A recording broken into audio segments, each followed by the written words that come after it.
everyone, and welcome to the Practice Perfect podcast. We are here. I am here, Jennifer McNamara, your host. I'm here with my lovely co host, Maya Turner. Hello, Maya. Hello, everybody. Happy to be back for another week. Exciting times right now. We're almost to May, right? This is the last episode of April. So we're Yes, very excited to get into May, which means warmer weather. absolutely. Yes. It was 80 degrees a couple of days ago. I couldn't believe it. So that's a good thing. Most definitely. And we are excited to talk about today's episode because it's not a coding topic, it's not an auditing topic. It is something that no matter where you work in healthcare, where you work in the world, it's a topic that you're going to want to pay attention to. We need to pay attention to our health, right? Yes. And I do want to shout out to Melissa Freeman's family and friends. I know the passing of Melissa Freeman has hit a lot of us hard in the business of healthcare. Those of us that knew her and worked with her in the past, I had the privilege of working with her on some projects in the past. And so it kind of hit me pretty hard this week. I had to take a step back and think, okay, I had not reached out to her in a while and no idea what was going on. And so, again, very, very sorry for that loss in our communities for Melissa. So I know it's just one of those things when you lose someone, it's you have to try to explain it somehow, and it's just one of those things where you take a minute and you think about where you are at in your life and what you want to accomplish, right? Right. I mean, I think also that when you're dealing with that kind of thing, it just really kind of grounds some things that were kind of out of reach before, and I think, it's it's um it's very sad, but it really hits home to make it real for you and what you need to do in your life to kind of stay grounded and focused. 100%. So in today's episode, we really wanted to focus on what April was all about. It was one of the big topics for April was Stress Awareness Month. And we've all felt stress in our lives. We feel that some days are more stressful than others, and there's good stress, right? There's the stress that pushes you to do better and always improve. So because it's Stress Awareness Month, we want to talk about burnout. So we know burnout's real. It's real for physicians. We know that's not um, getting better for physicians. And AMA had put out some information on that in recent years. And then, of course, I really want to talk to our coders. I want to talk to our billers, those who feel added pressure, especially this time of the month, right? It's month end. I feel, remember that pressure. Oh my goodness. I don't Woo! miss that production coder world because it was real, working till midnight, overtime's approved, get it done. You're like, what? 150 charts in 2 hours. Okay. All right. We're going to, yeah, okay. We got this. Yeah, we got Right, this. right, right, right. But I mean, what do you think is most important when we talk about stress and burnout? We know it's real, but what do you want our audience to get a hold of today, Maya? One, stress is a given. It's inevitable. It's part of work. It's how you deal with the stress, right? The stress can become for the amount of work that you have, but I also think that, you know, it matters when you take a step back and ground yourself to how to deal with it. It's Mhm. not the stress level, it's always how you deal with the stress that can make the difference in you being productive or non-productive. So I think that's very important. 100%. And when you're stressed out, guess who else gets stressed out? Everybody around Everybody you. else. Yep. Yep. So you're Yeah. not just affecting you internally, you're affecting others, your teams, the patients. Yeah. Yeah. The Yeah. revenue gets stressed because you're stressed. There's so many things. And then when you go home, you give it to your kids and your husband and all your family. And so then they're stressed out. And so I've learned firsthand what that can do to a relationship. So I feel like that is something that I learned over the last, few years and, really working to work on myself. What are my triggers? What makes me go over the top, and how do I bring myself to a point where I can control it? And before I let myself go there, what is the outcome going to be if I let myself get to that point? And I know I've been on this journey and started recently a new journey in my health. And it's amazing because I've pushed myself to do a certain type of change in my health. I have felt that I'm more determined than ever. I mean, I have not had really sugar. I have just been drinking water, no sodas, because what I'm doing to my body is a change. And I recognize that it's going to alleviate my stress. It's going to help me in so many ways. So I'm really excited about this last week on my journey that I've been on, and just proud of myself for the first time. Mhm. Mhm. I also think that, like I was saying before, it's not about the stress level because there's always going to be stress about something. I mean, you Yeah. can have stress about dinner because you got kids wanting to cook dinner, right? But it's about how you stay grounded, right? Whether you're exercising, are you taking moments for yourself? Are you preparing your mind to deal with the issues at hand, right? And let's just keep it real. If you have that much stress where it can't be managed, go get professional help. Hmm. Talk to someone about the stress because it may be a trigger in your brain that you can't deal with, right? And that you need medication to regulate it, you know? So I really do think that from a perspective of managing stress, it's about knowing triggers, when to get help, when to talk to someone, and ways to adapt for it. 100%. Now, when we think about stress, let's just set the foundation here. So, stress is a natural reaction to pressure. That is what happens. And like I mentioned before, it's not always bad. It can push us to perform, but burnout is when it becomes unrelenting and it drains you emotionally. You feel detached from people, like you don't want to do anything, you don't want to talk to anyone. You're preventing yourself from that human attachment that we all need. And then you may start feeling, okay, nothing matters. Whatever I do, everything's going wrong. I could do whatever, nothing's going to matter.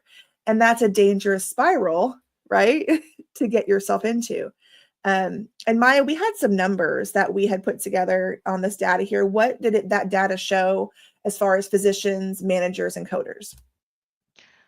Hmm. So hold on to your lug nuts, folks. These numbers are real and they're staggering. Yeah. Yeah. in 2023, 63% of physicians reported burnout, or at least one symptom of it. 53% of healthcare management managers said that they were emotionally exhausted. And coders, well, I don't know if stress ever goes away for coders, but Mm-mm. again, sometimes we don't even recognize that we are stressed. But I'll digress there. But 48% of coders report high levels of job stress due to heavy workloads, constant regulation changes, and feeling underappreciated. Now, Oh my let goodness. Mm. yeah, so let's kind of break all of this down, right? Stress, anxiety leads to depression. Depression leads to non-focus. Non-focus leads to non-productivity. So let's kind of break all this stuff down. I mean, let's get it real, folks. We need to be more cognizant of the indicators, the symptoms that trigger more, uh, what's the word? Underproduction or Mhm. counterproductivity, and that's just not healthy for anybody at this time. And people, and let's take the numbers even further. More people suffer from heart attacks on Monday mornings. So Mhm. that's something that has been in the numbers for quite some time. So, think about all of that, or a month in for coders. um, and so let's just kind of digress a little bit and think about what the tragedy of the Melissa Freeman and her family and the type of stressors that were underlying there and what she tried to do, and then how coders and everyone around her felt when she was doing better, and then all of a sudden, boom. So understand your symptoms and move forward, and either talk to someone or find a way to deal with it. Right, exactly. And so we want to recognize the signs. Like, that's let's go into segment number 2, recognizing early signs of burnout. That's a really important thing. And so, Maya, who is the best in the best position to notice that? Your family, Hmm. the people around you. I think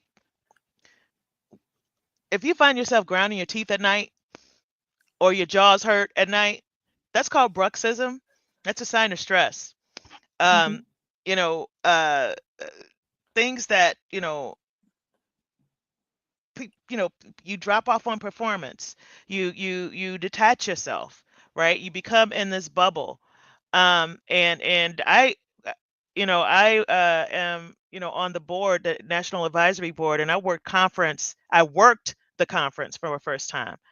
And I didn't realize that attending a conference and working a conference were so different. And I had so many people mad at me because I couldn't spend time with them because I was working. But I wanted to do a great job, right? But I couldn't um, appreciate the environment. So I had to literally focus, right? And really just put myself in a circle of, focus. But again, that was a sign of stress because you're trying to adapt to something that you've never encountered before. So Hmm. headaches, bruxism, uh, uh, uh, uh, your family saying, snapping off on people, drinking lots of caffeine, that can trigger more stress than Hmm. than what we realize. So, Right. those types of things are very, very um, important. And if you don't find yourself in a position to recognize these symptoms, um, you know, think about what you're doing at night. Think about how you're reacting. Think about your level of focus, right? If you can't get that claim out the door because the numbers look transposed or you can't see the numbers right, something may be wrong, especially if you have a lot of things going on at once. Exactly. And you don't want to wait. I mean, if you're a supervisor and you're noticing this stuff on your team, I mean, you should be paying attention to your team anyway, but I think about if you're noticing these things, don't wait to address them because you don't want to wait till they're like, I'm done, I'm out of here. Because usually that doesn't just happen overnight. It's a building, right? Yeah, Of things that happen over time. That employees just don't quit one day. It's a systematic building up of stress and yeah, not getting the help they need. yeah. I mean, I would also like to say though that your work environment is also a trigger. If you don't Yes, have a work environment that allows for your voice, right? If you don't have a voice and you're constantly working against the grain, but there's always expectations than what you're getting, right? The expectation should match ideally in your work environment. So if the expectation is for you to have high productivity, then you should have high support, right? With your absolutely. supervisor. And so if that's not happening and you're finding yourself working up against the grain, that also is a trigger for your environment and how that can make a difference in how you adapt and how it translates to your home life and your personal life.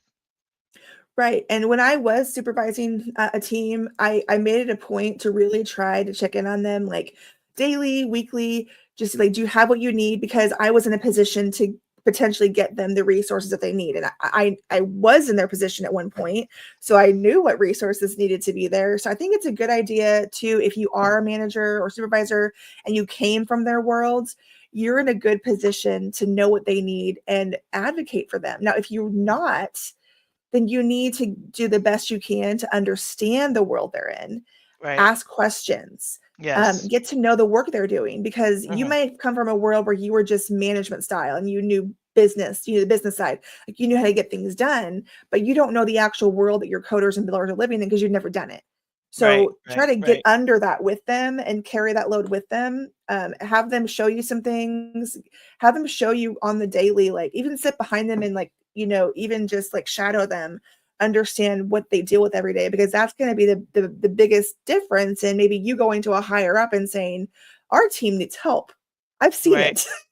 Yeah, and it's interesting, and you make some really good points. And I mean, I promise I won't stay long on this topic, Jen, but you know how I can Oh, you're kind of go good. off on a tangent. But I think, putting yourself in the moment with the coder, right? Mhm. Watching them, having a talk with them, and talk about things that are other than work with the coder so that they feel comfortable to come to you about things, right?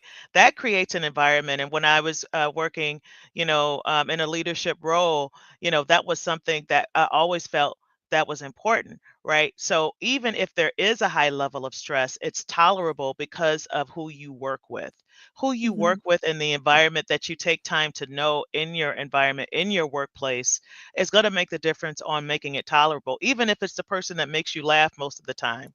And then Yes. to make it, tolerable. So I think that also helps. And I love, shout out to Hogue and Michelle Mortman, who always post what they do outside of the workplace. And I think that's Mm, important to provide that kind of environment, even if it's not sponsored by the employee, it's sponsored by your manager to create a more tolerable work environment by means of doing something that's typically out of your comfort zone, but you're doing something with new that people that you work with. So it makes a difference. exactly. And I think we've all maybe we've had this experience. I had an experience where I work with people that I was stressed out every day coming to work because I was like, one more thing I can't handle them, talking about. Like it's just the drama, we say. And then I work with teams where I enjoyed going to work because I wanted to hear about my coworkers' night and what they were doing, and because I had heard they were going to a party and like I want to hear about it. Like those are Mm-hmm. things that like you get invested in their lives and they get invested in yours, and so you enjoy going to work to interact with those people. And that's the way it should feel. I mean, yes, they are, we call our work family, right? Because we're with them a lot. So think about, is that the experience you're having? And if you're not having that, you can either look internally and feel like, okay, is it me? I need to change something, or it's maybe my reaction to a situation I can't control. What can I do to just get through the day, but not feel stress? And there are ways around, dealing with that. And if at the end of the day, if it's going to affect your health, you might want to think about a change. Maybe that's the answer. But no hard, fast rules here. It's all about you individually, what you need to accomplish for you. And Maya said, if you need help dealing with this, it's okay to ask for help. Yeah. Yeah. I mean, and that's kind of one of the things where I always have a philosophy, right? To always bring positivity because positivity always returns, but always make people smile, right? I think, but people don't always know how to smile because they don't know how to react. Mhm. And a lot of times it's not about how the stress is, it's how they react to stress, right? And if you're internalizing all of this, it comes out in different ways that you don't even realize. Like, maybe not concentrating appropriately, even when you're driving, right? That dog, that you have that you can pet, that's soft, and then they've given you all that love in the return. I know Jennifer has a hot dog, the dachshund, and I have my German Shepherd pit bull mix, and he is always like next to me. But one of the reasons why I loved having him was because it relieved the stress. Seeing the Mhm. love that they have for you and the Yes. interchangeable relationship that you can have, those are tolerable moments that you can take away, even if it's just for a moment to pet your dog. Or Yeah. when they come up to you when you walk through the door or whatever, those Oh my moments are, goodness. I'm just saying, it's just really No, true. it's great. It's I all the just, feels. I just thinking about him right now, our morning cuddles. We call it morning cuddles, and we just cuddle on the yes. couch. We love it. Yeah, I mean, but those are moments that take away from what you're dealing with on the daily because it creates a moment of, wow, this is the love that I have that's waiting for me, or I can Mhm. always break away from this. I mean, and it's not just from your dog. I mean, the dog is not the only one that can give love, but everyone else is kind of gone, right? But I mean, you can't hug your coworkers all the time. Like, what's wrong with you? Get away from me, weirdo.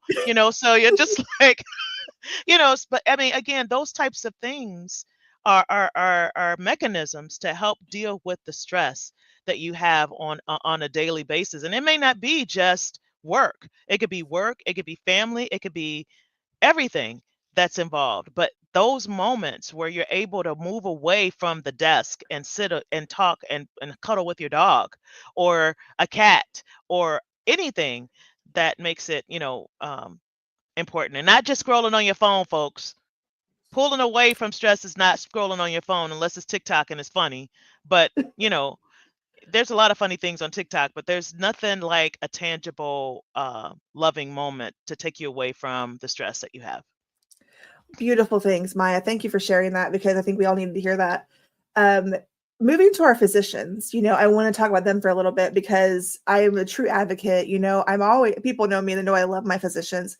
And the post I made a couple days ago is like, that's what I do. I mean, I'm not here for me. I mean, yeah, I have a job and I need to make money, but my true focus is helping physicians be productive and Yeah. helping them help their patients because I'm eventually going to be one of their patients potentially.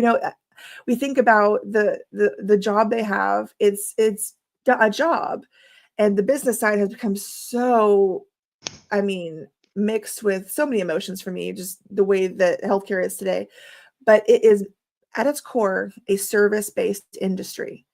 Yeah. So we've gotten a little bit away from that in some areas, but because of what we do, I think this is my take on it. When we look at our auditing, like I can see it in the audits. I can see the point where a physician is rushed, they're missing details, inconsistent documentation, and it's not always they need education. Sometimes they're just flat out stressed out and they forgot because they have so many moving pieces. And so when we're auditing, try to notice those things, like those, maybe those, I guess, KPIs, those Yeah. indicators that Yeah. Key performance show indicators. you might have a burnout physician and getting to the bottom of it. And that's good data that, I mean, a supervisor or somebody in your team could notice and maybe say, okay, like let's look and see if we can alleviate some of the schedule or say, is there something I can help you with? Being a person. I mean, they're the physician, yes, but they are a person and they Yeah. need to know that you care. Okay. And, Just and you know my what? take. No, no. And I agree with that. And it's just, there's a shortage of physicians. Mhm. And because there's a shortage of physicians, the workload is triple than what it normally is, unless you are not working for a large organization in your private practice. Then it's a patient load, and then that's a marketing issue, and we could talk about that later. But we always have something that we could talk about. So, but let's think about the workload of the physician, right? And I work with a chiropractic's office, and there's a bill that just passed back in March that is allowing or looking for chiropractic to be monetized like a regular physician. Why do you think that is? It's because there's a burnout, and there are certain types of doctors that can manage certain things that don't have to be managed by the primary care doctors. The primary care doctors are really stressed out because they have everybody. But when you think about focused problems that are not high in return, then though chiropractors, podiatry, those specialty doctors who have that focus that don't have to be managed by the primary care can take advantage of that. And I'm pretty confident that it's going to pass. And this kind of changes the realm, right? Because the physicians are complaining about how much they're getting paid. They're complaining about the workload. They're complaining about contracts. So think about the physician who doesn't have the help, that doesn't have the coder, that doesn't have the front desk, Mhm. that okay, let's not say front desk, the reliable front desk. Okay. All right. That's a different story. That's another topic, Jen, but we'll talk about that later. But then, then the physician is doing everything on the back end, or that one person is doing everything on the back end. So think about the money if it's the reliable front desk is not doing that. So you got to think about money. You got to think about treatment. You got to think about payment. If you're not working for a large organization and you're running it for yourself, those are big triggers, right? Those are not just minor. That's business. That's how you eat every day. If you don't work, you don't eat. So think about those types of things that become really apparent for the physician work life. So if they are got those things on in the background, how are they going to take care of you? How are they going to Mhm. document their notes? How are they going to withstand an audit? They're not. So Jen, you just really hit on some big topics, and I could probably go on because I've been dealing with this for years. I had one physician who was a pulmonologist who was doing notes at 2 o'clock in the morning, and he couldn't take it because he had a baby, and he couldn't spend time with his baby because he was doing notes, and his wife was mad at him. And I'm sure there are many wives that are mad at physicians, but you know, I Yeah. okay, I'm not going to go on anymore, but No, you're good. We'll have a future episode just really on helping physicians in general. Like I have a plan in the future to add, I think we're going to be in June sometime. We'll have some physician focused topics. So we'll definitely be digging deeper into that for sure. But moving into our next segment, thinking about creating that culture of calm, because we talk about a culture of compliance. We're going to talk today about culture of calm because we need to understand the triggers, but also what are the keys to making this a better environment. So psychologically, mentally, they need to feel safe. Create a culture where you can say, I'm overwhelmed, and no one's going to judge you for that. No one's going to say, well, why are you feeling overwhelmed? You shouldn't feel overwhelmed. You don't tell someone that they shouldn't feel overwhelmed. That's their feeling. That's what they feel. Um, and then managing their workload. If they have said, I'm overwhelmed, take a look at their workload. Be willing to do that as a supervisor, or even if you were just a coworker helping them, be like, maybe I can talk to so and so. Maybe we can see we can shift the workload a little bit because I can take on some more. Happy to take on some of the work to make it more manageable. Like, are you right, that person that is yeah, willing to help your coworker and say, hey, let me help you out, right? So like Jessica Burke and I, we work on a huge, massive orthopedic coding client that we do, and it's massive. But we're such a great team that we're like, okay, I need help with this. So, shout out to and then she'll need help with Jessica. this. Jessica, we're just an amazing team. We love working together. And so it's a great environment where we can feel comfortable saying, hey, I can't really handle this chart. Can you take it? And that's the nice thing about our relationship. And so build that relationship with your team. It's really important. And again, clear communication. I talk a lot about that, of course, and figure out what these triggers are, but communicate. If you see them physically on their face, don't let that go. Communicate with them. And if you're feeling it, communicate it. Um, don't just, make a huge change in your life. Think about, have I communicated this to someone? Have I made it clear what I'm going through? Mhm, mhm, mhm, and I also think that as a manager, as a in a leadership position, you should be able to say, "Okay, what can I do to make this better for you?" And you should, as a coder, as a someone who is reporting to that person, be able to effectively communicate what you're stressed about, right?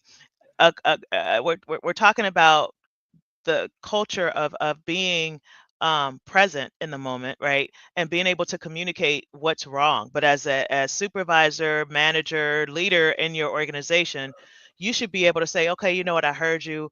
I'm going to make some changes. This is what we're going to do. We're going to have this. We're going to have that. But you should be as a manager, oh well, that's your problem. You got too much work. You're doing. Wait a minute. Hold on. Wait. You know, last time I checked, you don't run my family life. You don't sign, the front of my paycheck. So we need to make sure that we're able to have a commonality, which is the goal to get done, period. Right. And if that doesn't happen, then we need to look at why it's not happening. If every Mhm, month end close, you got 300 charts sitting in the work queue and you got 10 coders that's not doing the work, then that's a problem. That's a productivity problem. So you need to mhm, have a meeting to talk about those types of things because you shouldn't have that many unless mhm, the physicians were behind in getting their charts, and then that's another productivity issue. So, it's not just, and I talk about this. I'm going to be talking about some things for Aaron Medical, and I think mhm. part of the problem Yes. is yeah, is not just looking at the one issue. It's looking at the entire process to understand the issue. Maybe it's a workflow problem. Maybe it's a systematic problem, but you have to understand all of the signs and symptoms to fix the problem, not address the problem. Fix it Yes. And as Miss Christine Hall always says, what are we going to do today? And today. so I want to use that and say, what practical changes can we start today? Our final segment here. So Maya, let's talk about some of these real tangible things that we can do. Go ahead and give us a few of those. Tangible things that you can do to ground your life. One, take a deep breath. Oxygenize your body. Okay? Oxygenizing your body. Yes, breathing. It works. It works. Mm-hmm. Oxygenizing Oh your yes. body, because what happens is if your body is constantly going, you're constantly putting out energy, but you're not taking in energy. Oxygenizing your body is a way to take in energy. And so that's the first thing. The second thing is to know when to walk away. Mm-hmm.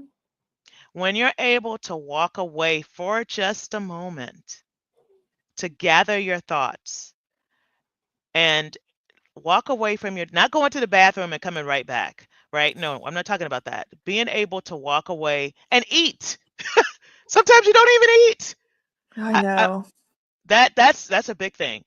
But Mm-hmm. if you're constantly going and you're not giving yourself a break, you're not breathing, you're not allowing yourself to be present in the moment of yourself.